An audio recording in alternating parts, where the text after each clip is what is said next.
존 뉴턴이라는 사람은 7살에 어머니를 여의고 17살에 노예 상선의 선장이었던 아버지를 따라 그 노예선의 선원이 되었습니다. 그때부터 뉴턴은 온갖 세상 죄악을 경험하게 되었고 방탕한 생활을 하게 되었습니다. 그러던 어느 날 큰 풍랑을 만나게 되었는데 이때 드디어 자기의 삶과 또 하나님에 대해서 생각을 하면서 기도를 하였죠. 하나님, 이번 한 번만 살려주시면 죄악된 모든 삶을 청산하겠습니다. 이렇게 기도를 드렸습니다. 물론 그날 풍랑은 잠잠해졌고 또 이 사람은 여전히 자기의 방탕한 삶을 계속 살았었습니다. 세월이 좀 더 지나간 후에 토마스 아킨페스라고 하는 신학자가 쓴 그리스도를 본받아라 하는 책을 읽게 되었는데 그 책을 읽는 중에 정말로 자기 자신이 얼마나 심각한 죄악을 저지르고 살았는지를 깨닫고 진심으로 회개를 하게 됩니다. 그리고 이제 노예선을 내려와서 다시 공부를 시작했는데 신학교를 가게 되었어요. 그리고 이제 목사가 되고 신학자가 되어서 하나님의 복음을 전가하는 일을 하였습니다. 훗날에 이 사람이 자신의 죄악과 자기에게 베푸신 하나님의 그 크신 은혜를 기억하고 찬송시를 썼는데 바로 그 찬송시가 우리가 잘 부르는 이런 찬양이죠. 나 같은 죄인 살리신 그 은혜 놀라워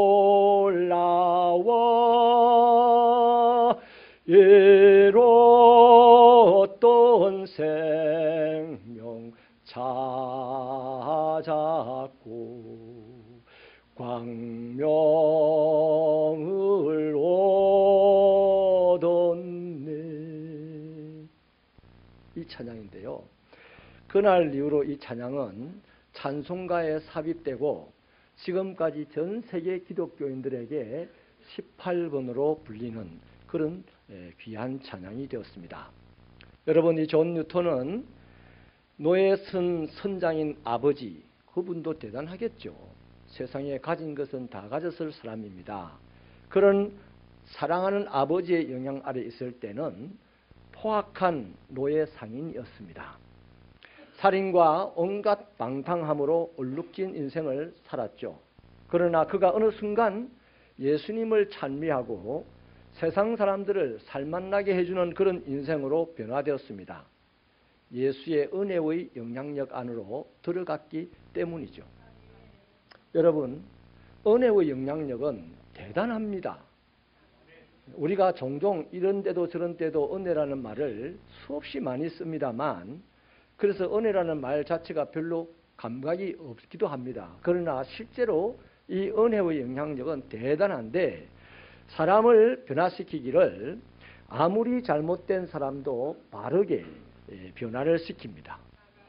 그래서 이 주님의 은혜에 도대체 어떤 영향력이 있어서 이렇게 몹쓸 사람을 유익한 사람으로 바꿀 수가 있을까? 오늘 살펴보려고 하는데요. 첫째로 은혜는 죄인을 거룩하게 변화를 시킵니다. 여러분, 저나 여러분이나 이 세상 살아가는 모든 사람들은 자신이 좀 더 거룩하고 온전하게 살고 싶은 마음이 간절합니다.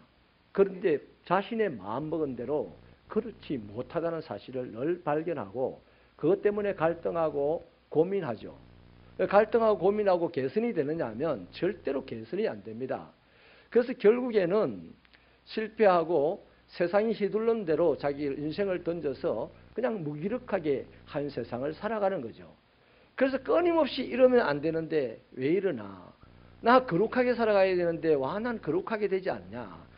이 세상에 단 한 사람도 살아있는 사람 중에 거룩하게 살아갈 능력이 있는 사람이 없어요. 그러나 하나님의 은혜 속에 들어가면 그거 안 되는 그게 되는 거예요. 은혜 속에 들어가면 되는 겁니다. 그래서 우리를 거룩하고 신실한 사람으로 살아갈 수 있게 하는 그 능력은 이 은혜 말고는 없어요. 그래서 은혜라는 것은 굉장히 귀중한 겁니다. 오늘 바로 그 은혜, 그 능력을 보겠는데요. 우리 1절 말씀을 힘차게 한 번 더 읽어주시겠습니까? 시작. 하나님의 뜻으로 말미암아 그리스도 예수의 사도된 바울은 에베소에 있는 성도들과 그리스도 예수 안의 신실한 자들에게 편지하노니. 이 본문은 바울이 로마 감옥에서 에베소 교회 성도들에게 쓴 편지입니다. 죄인의 신분으로 언제 죽을지도 모르는 그 죄수의 신분으로 쓴 편지죠. 그런데 여기서 에베소에 있는 성도들, 그리고는 그리스도 예수 안의 신실한 자들, 이렇게 언급을 하고 있습니다. 근데 이게요, 세계 문화사적인 입장에서 가만히 들여다보면 이건 놀랄만한 일입니다. 어떻게 이런 일이 있을 수가 있냐라고 반문하지 않을 수가 없어요. 그 당시 에베소라는 도시는 아시아에서 제일 큰 도시였는데 세계의 종교박물관이라고 할 만큼 종교성이 짙은 그런 도시였습니다. 지금도 세계 7대 불가사의 중에 하나인 아르테미 신전이 거기에 있는데 아데미 여신이라는 그 신을 에베소 사람들이 다 섬겼어요. 그런데 이 신을 섬기는 모토가 뭐냐면 이 신을 섬기는 사람들은 다 혼음이라는 것을 기본적인 삶으로 생각을 하고 살아가는 사람들이었어요. 그러니까 여러분, 이렇게 지독한 동네에 거룩하고 신실한 성도들이 살고 있었다. 이거 뭘 이야기하는 겁니까? 절대로 그렇게 살 수가 없어요. 밥 먹듯이 마음대로 살아야 되는 동네입니다. 그런데 다 그렇게 살고 있는데 유난히 일정한 무리들은 그렇게 안 살더라는 거예요. 신실한 그리스도인으로 살더라는 것입니다. 무슨 말이냐면 이러한 곳에도 이미 예수의 복음이 들어갔고 교회가 섰다는 것이죠. 여러분, 하나님의 말씀은 살았고 운동력이 있어서 우리의 혼과 영과 관절과 골수를 찔러 쪼개기까지 하고 우리를 바르게 하는데 유익한 것이 하나님의 말씀인 줄 우리는 알고 있습니다. 그러니까 이 은혜의 복음이 일단의 에베소 사람들을 변화시켰다는 거죠. 그래서 이 사람들이 에베소 교회를 세우고 복음을 받아들여서 거룩하게 살기를 시작했다는 것입니다. 죄악이 넘치는 곳에서 죄악이 넘치는 것을 당연하게 생각하는 그 동네에서 그 삶을 청산하고 힘들어도 바르게 살겠다고 하는 사람들이 생겨났는데 바로 그게 뭡니까? 은혜 때문입니다. 은혜가 능력이 있다는 증거예요. 뉴턴 같은 살인마요, 노예 상인도 은혜가 들어가니까 멋있는 세상 살리는 사람이 되고 에베소 같은 그 아주 더티한 그 도시에도 은혜가 들어가니까 그 은혜에 붙잡힌 사람들이 그 도시에 한 줄기 빛이 되어서 밝히더라 하는 것이죠. 이런 차원에서 우리 새벽교회가 있는 이 지역도요, 에베소처럼 우상 숭배가 극심한 지역입니다. 1700년이 넘는 세월 동안에 이곳에 통도사라는 이름이 한 번도 안 바뀌었어요. 통도사라는 그 절이 해년 해마다 그 어둠의 영들로 이 지역을 아침에 우물을 깔듯이 매일 깔아왔을 텐데 1년에 한 번만 깔았대도 1600, 1700겹입니다. 그 어둠, 우상 세력의 강한 영향력이 얼마나 크겠습니까? 그 우상 아래에서 발생하는 문화는요, 항상 물질과 쾌락의 번성입니다. 우리 동네 그런 동네입니다. 옛날에 우리 동네가 돈이 현금이 제일 잘 도는 동네였다 하더만요. 지금도 현금이 제일 잘 돌면 좋겠어. 우리 동네. 근데 현금이 제일 잘 돌고 향락 문화가 발전되어 있고 이런 거죠. 그 결과가 어떻습니까? 당연합니다. 인간관계와 가족 간의 관계 간의 어려움을 겪는 사람들이 여기저기 많이 양산이 된다는 것이죠. 그러니까 이런 지역일수록 하나님의 은혜가 필요한 겁니다. 살인마 뉴턴에게 하나님의 은혜가 필요했고 우상이 걱선했던 에베소 도시에 하나님의 은혜가 필요했고 이 신평 땅에도 하나님의 은혜가 필요한 줄로 믿습니다. 자, 그렇다면 여러분, 저와 여러분은 이런 땅에서 하나님의 은혜로 지금도 예배를 드리고 있어요. 그러니까 저와 여러분들은 누가 알아주든 알아주지 않든 이 지역 사회를 살리는 데 있어서 매우 요긴하고 중요한 사람들입니다. 할렐루야. 우리가 돈이 많아서 중요한 사람이 아니고 뭐 시장님 차를 운전하는 사람이라서 중요한 사람이 아니에요. 아무것도 없는 우리 세상적으로 자랑할 것이 없는 사람이지만 하나님의 은혜를 소유하고 사는 사람이기 때문에 이 지역이 살아난다면 바로 여러분들 때문입니다. 하나님의 은혜 때문이에요. 믿으시기 바랍니다. 그래서 저와 여러분은 하나님의 은혜의 그 영향력의 크기를 꼭 명심을 하시고 하나님의 은혜를 사모하시고 그 하나님의 은혜를 받고 살아간 내가 중요한 사람이라는 줄 아시고 당당하게 사시기를 축원합니다. 두 번째는요, 은혜는 죄인을 사명자로 살게 합니다. 은혜를 받으면 자신이 어떻게 살아야 할지를 깨닫게 돼요.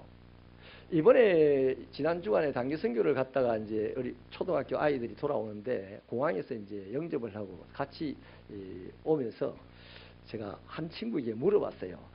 또 가고 싶어? 이러니까 예, 또 가고 싶어요. 그래요. 은혜 받았어. 뭔가 봤어. 좋은 걸 봤어.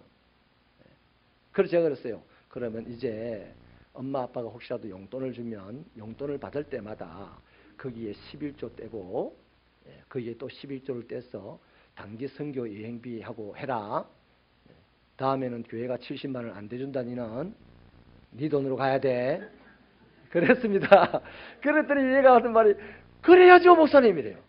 뭐 머리를 뻑뻑 긁으면서 이게 아니고요. 너무나 당당하게 그래야죠 목사님. 이렇게 달라져요.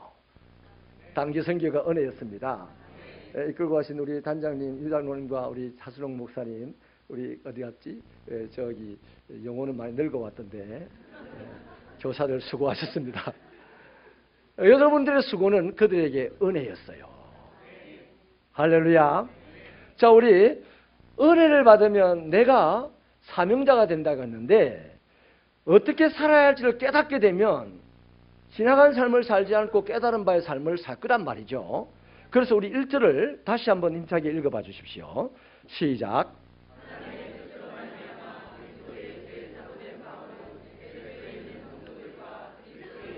신실한 자들에게 편지하노니. 바울은 자신이 하나님의 뜻으로 말미암아서 그리스도 예수의 사도가 되었다고 고백을 하죠. 원래 바울은 잘 알듯이 죄인입니다. 본인이 고백을 하기를 자기는 죄인 중에 괴수라고 했습니다. 그런데 자기가 그렇게 살 때 죄를 지으면서도 그게 죄인지도 분간을 못할 정도로 못난이었어요. 그 원래 이름이 사울이었지 않습니까? 이 사울은 부유한 집에서 태어났습니다. 아주 부유한 집에서 태어났어요. 그 당시 최고의 학문가였던 가말리엘의 문화생으로 수학을 했습니다. 그리고 로마 시민권을 돈으로 주고 살 정도였습니다. 로마 시민권이 얼마나 큰 것이냐면 그 당시에 여행을 간다든지 자기가 사적인 무슨 일을 한다 할 때 로마 군사를 10명을 개인적으로 불러서 사용할 수가 있는 정도입니다. 대단한 능력자죠. 다시 말하면 세상에서 내놓으라는 사람이고 가질 것 다 가진 사람이었어요.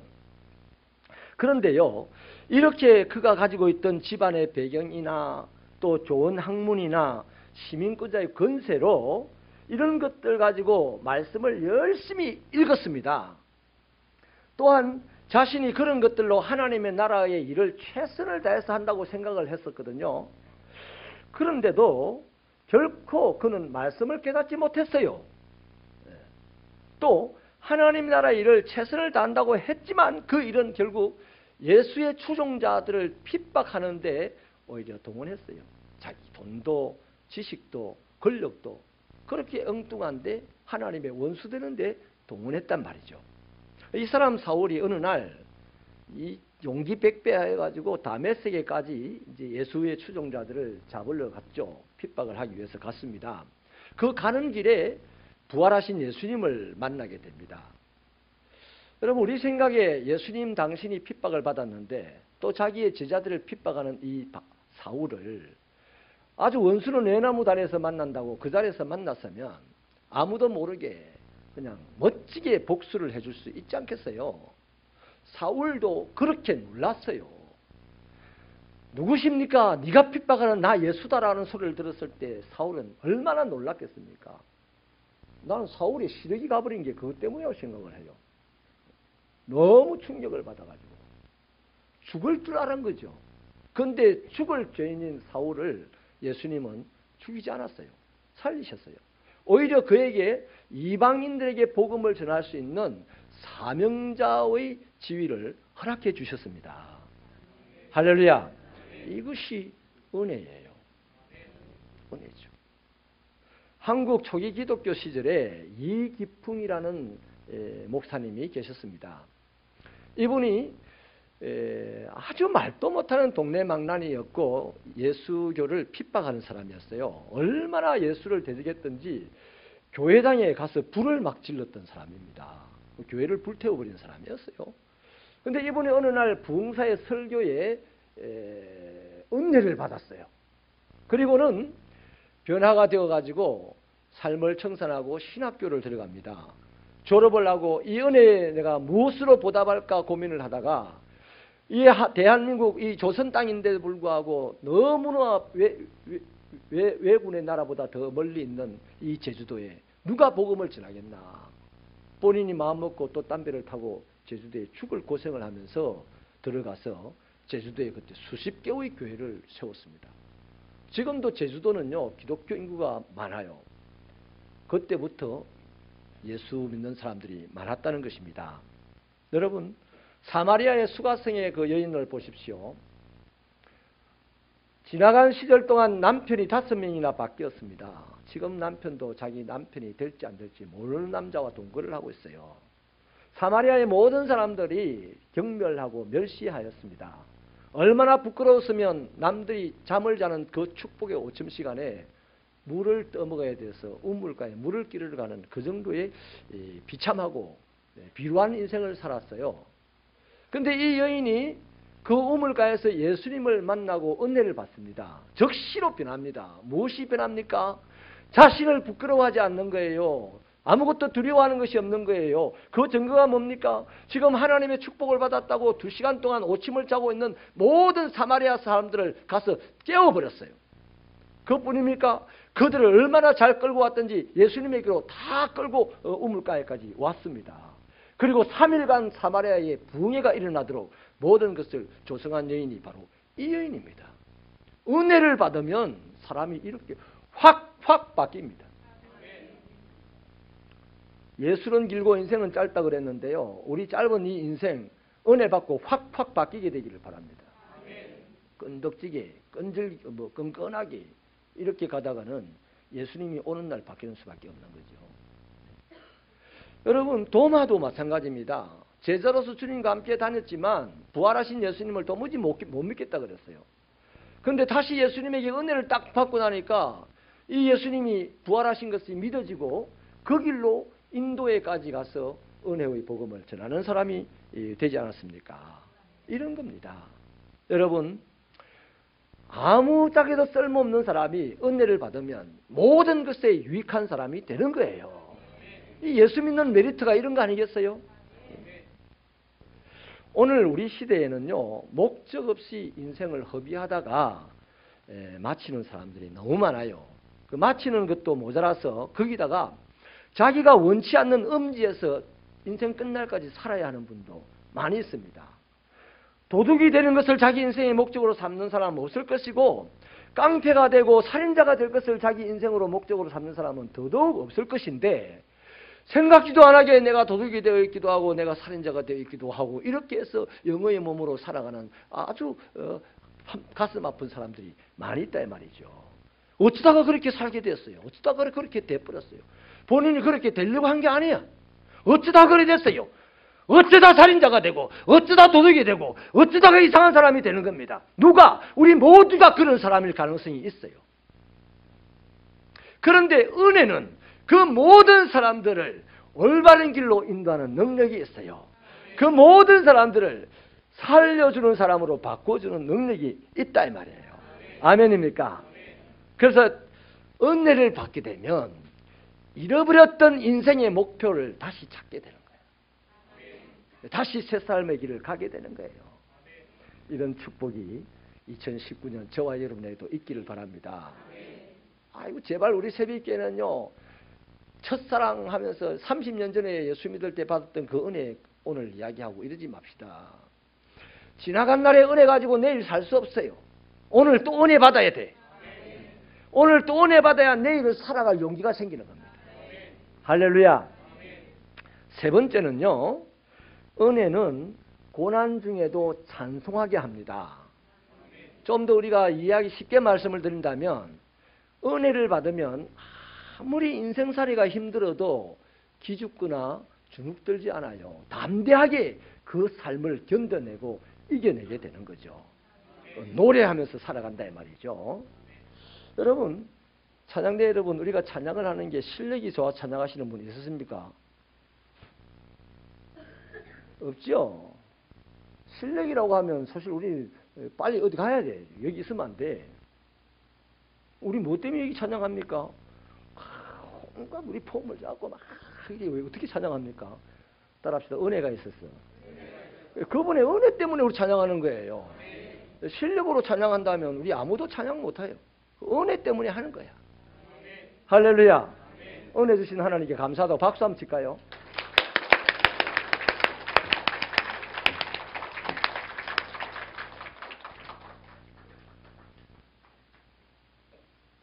은혜가 없으면 안 치면 또 목사님이 독한 사람이 또 한마디 할까 봐가지고 은혜 있으시기 바랍니다. 은혜가 있으면요, 죽을 일도 살 일로 바뀔 줄로 믿으시면 아멘. 아멘이십니까? 그래서 여러분, 그 좋은 예가, 은혜가 있으면 고난 중에도 찬송하며 살아갈 수 있게 하는 그 좋은 예가 3절에 있는데요. 우리 힘차게 읽어주세요. 시작. 찬송하리로다 하나님 곧 우리 주 예수 그리스도의 아버지께서 그리스도 안에서 하늘에 속한 모든 신령한 복으로 우리에게 복 주시되. 여러분, 좀 전에 말씀드린 대로 바울은요, 한때 잘 나가는 인생이었습니다. 세상에서 부러울 것이 없이 살았어요. 모든 것을 가진 자였고 모든 것을 할 수 있을 정도의 인생이었습니다. 그러니까 그게 얼마나 그 건수가 컸었는지 서대반 집사님을 돌로 쳐 죽이는데 결정적인 역할을 한 그런 사람이었어요. 여러분, 세상 일 마음먹은 대로 다 할 수 있는 그런 사람이었습니다. 그런데요, 그렇게 세상 모든 일을 마음먹은 대로 다 했고 모든 재물을 다 가졌고 모든 권세를 다 가졌고 누구보다도 지식도 풍성했는데 왜 이 사람이 그 시대에 단 한 번도 즐겁지 않았어요? 무엇인가 쫓기는 듯 답답하기만 했습니다. 하나님을 누구보다도 열심히 위하여서 산다고 살았는데도 불구하고 한 번도 기쁨이 없었고 한 번도 감사하지 않았고 한 번도 찬양하지 않았어요.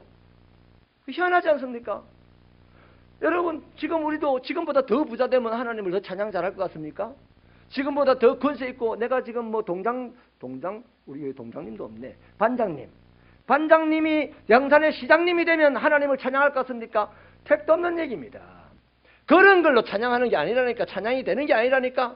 실력으로도 안 되는데 뭘로 찬양이 된다고요? 은혜로 되는 거예요. 은혜로. 은혜가 있으면 어떤 상황에서도 찬양할 수 있어요. 은혜가 있으면요, 시장님 앞에서 나는 반장밖에 안 되는데도 시장님 우리 찬양합시다 이러는 거예요. 그 얼마나 멋있는 삶이겠어요. 여러분, 바울이요, 이렇게 다 가졌는데도 기뻐지도 않고 그러니까 감사도 안 되고 노래는 찬양은 더더욱 안 되는 사람이었습니다. 그냥 살기만 등등해서 살았어요. 그런 바울을 보고 예수님이 정확하게 진단하기를 소가 가시채로 뒷발질하기를 네가 힘들지 그랬잖아요. 오늘 우리 모두가 은혜를 못 받으면 사울처럼 소가 가시채로 뒷발질을 하듯이 힘들게 인생 살다가 끝나니 새벽교회 성도들은 그런 인생이 되지 마시고 날마다 새 노래로 하나님을 찬송하고 날마다 은혜 주신 하나님을 자랑할 수 있는 그런 축복이 2019년에 쏟아지기를 축원합니다. 아멘. 여러분, 이렇게 사울이요 은혜를 받고 바울이 되었지 않습니까? 사명자가 되지 않았습니까? 그래서 바울은요 그 당시에 가졌던 모든 것들을 이제 다 그리스도 앞에 내려놓고 예수를 위하여 일하다가 로마 제국의 감옥에 갇힙니다. 그 영어의 몸이 되고 헐벗고 굶주린 상태에서 이제는 언제 죽을지도 모르는 그런 결박된 몸이었습니다. 그런데 기뻐합니다. 그런데 감사합니다. 그런데 찬송합니다. 아니, 다 잃어버렸는데 은혜를 입으니까 기뻐하고 감사하고 찬양하는 거라. 그래서 오늘 3절 이후로요 14절까지 쭉 다 찬양의 소리입니다. 바울이 찬양하는 내용이에요. 여러분, 하나님의 그 은혜를 깨달으니까요 예수의 은혜에 비하면 내가 가지고 있는 지식, 내가 가지고 있는 재물, 내가 가지고 있는 이 권세, 분토보다도 못하구나 하는 것이 깨달아지고 과감하게 그것을 내려놓고 예수의 십자가 하나 붙들고 오대양 육대주 어디든지 할 수만 있으면 더 멀고 더 험한 곳으로 갈 수 있는 사람이 노래하면서 갈 수 있는 사람이 되더라는 것입니다. 그래서 소리치잖아요. 3절에 찬송하리로다 할렐루야. 어디서? 시장님 자리에 앉았습니까? 아니, 감옥에서 결박된 채로 그렇게 노래하는 거예요. 여러분, 은혜의 영향력을 꼭 받으시기를 축원합니다. 그렇게 좋은 거예요. 그렇게 좋은 거예요. 템플 대학교에 도로시라고 하는 여자 교수님이 이 식물의 성장을 노래를 가지고 연구를 한 적이 있습니다. 2년 동안. 그러면서 그 데이터를 쭉 매일같이 이제 체크를 했는데요. 어떤 식물군에는 클래식 음악과 이 찬송가를 끊임없이 하루에 2시간씩 매일 틀어줬어요. 그리고 어떤 식물군에는 헤비메탈 음악과 락 음악을 하루에 2시간씩 동일한 시간 동안 틀어줬습니다. 그리고 이제 체크된 그 결과가 어떻게 나왔냐면 이 클래식과 찬송의 음악을 듣고 자랐던 이 식물들은 끊임없이 잘 생장을 하더랍니다. 그런데 헤비메탈 음악을 듣고 락 음악을 듣고 자란 이 식물군은 한 달이 지나니까 줄기가 휘더래요. 2달이 지나니까 잎이 비틀어지고 말려들더랍니다. 그래서 생장을 못하더랍니다. 그래서 이분이 이 연구를 마치고 난 다음에 청소년 사역을 하면서 청소년들에게 이렇게 도전을 합니다. 식물도 음악의 영향을 이렇게 받는데 사람은 오죽 영향을 받겠냐? 그러니 너희들은 좋은 음악을 들으라. 그러면 너희들의 인생이 아름다워질 것이다. 찬양은 노래만 해도 사람이 행복해져요. 찬양을 하면 영광스러워집니다. 못난주도 조금 전에요 폼을 탁 잡고 나 같은 죄인 하니까 여러분들이 숙연해지는 분위기를 봤어. 2사람 빼고. 부족한데도 영광스러워지는 거예요. 할렐루야. 말씀을 마치겠습니다. 은혜는 사람에게 끼치는 하나님의 영향력이고 선물이에요. 값으로 따질 수 없고 돈으로 살 수 없어요. 권세로 빼앗을 수 없어요. 지식으로 깨달을 수 없어요. 오직 하나님이 공짜로 주시는 거예요. 우리는 공짜로 받았습니다. 따라합시다. 받았으니 더 받아야지. 맛을 봐야 맛을 알잖아요. 농심 새우깡이랍니다. 맛을 봐야. 은혜의 맛을 본 사람은 은혜의 맛을 자꾸 보려고 하는 거예요.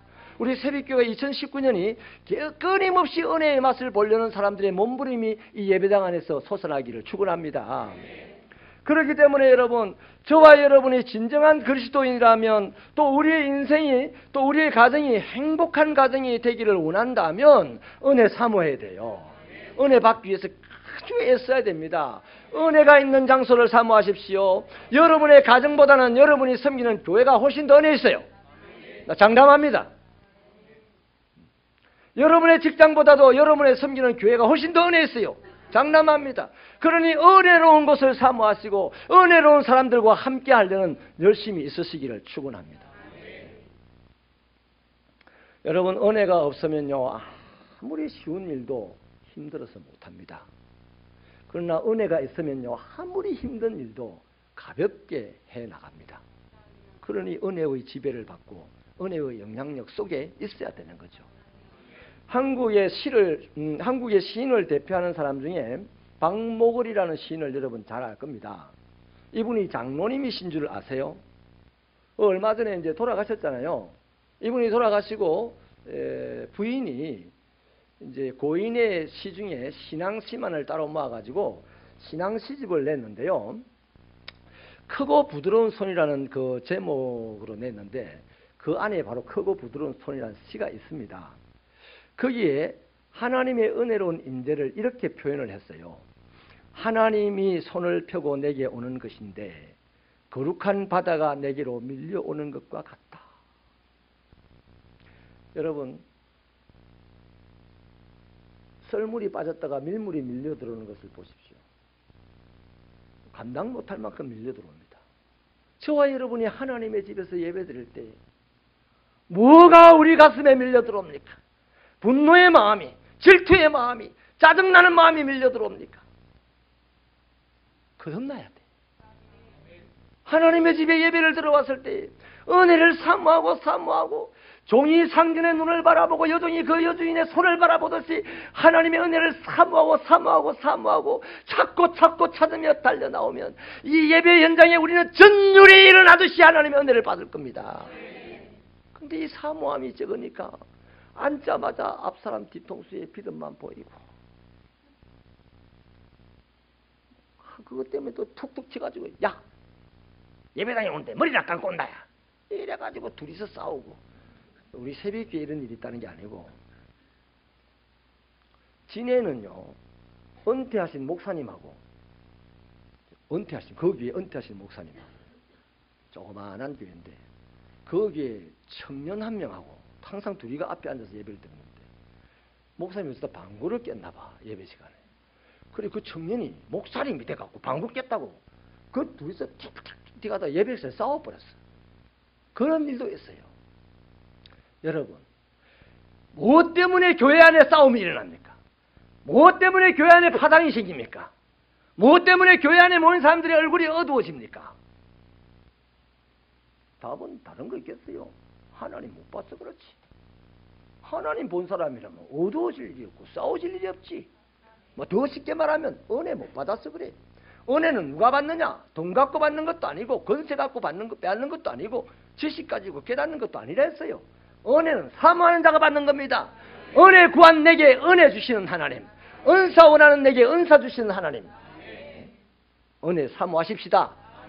새벽 기도의 은혜를 사모하시고 금요 능력 기도의 은혜를 사모하시고 주일 예배의 은혜를 사모하시고 오후 찬양 예배의 은혜를 사모하시고 은혜를 사모하는 마음으로 다 앉으면 서러웠던 내 마음이 풀어지고 하나님의 위로가 밀려 들어오고 교만했던 내 마음이 녹아지고 하나님의 겸손의 은사가 들어오고 얼마나 행복한 인생이 되어서 나가겠어요. 이런 축복이 있게 되기를 축원합니다.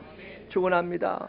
여러분, 은혜는요 기독교 신앙에 있어서 가장 기본이 되는 것입니다. 그래서 축도 시간에도 우리 주 예수 그리스도의 은혜와 은혜부터 시작하고 하나님의 사랑, 그 다음 또 뭡니까? 성령님의 교통을 마지막에 얘기합니다. 왜냐하면 은혜를 못 받는데 어떻게 하나님의 사랑을 깨달아? 은혜를 못 받는데 어떻게 성도 간의 교통을 해? 은혜가 기본이에요. 은혜 받으면 응답도 받고 은혜 받으면 치료도 받고 은혜 받으면 살 길도 열리고 은혜 받으면 변화되고 은혜 받으면 우리 한 사람이 영광스러운 사람이 되고 그래야 된다는 겁니다. 하나님의 은혜와 영향력 아래서 우리의 인생에 혹독한 시련을 이겨내십시다. 하나님의 은혜 영향력 아래서 우리 인생이 생명의 꽃으로 활짝 피어나가지고 지나가는 사람들에게 향기가 되고 다른 사람의 생명을 다시 한번 꽃피워주는 그런 능력 있는 삶이 되십시다. 그래서 언젠가 우리가 하나님의 부르심을 받고 세상을 떠나는 날 적어도 우리 자녀들 앞에서 우리 이웃들 앞에서는 참 아름다운 인생의 족적을 남긴 분이라고 그런 칭찬과 존귀를 받기를 축원합니다. 기도합시다.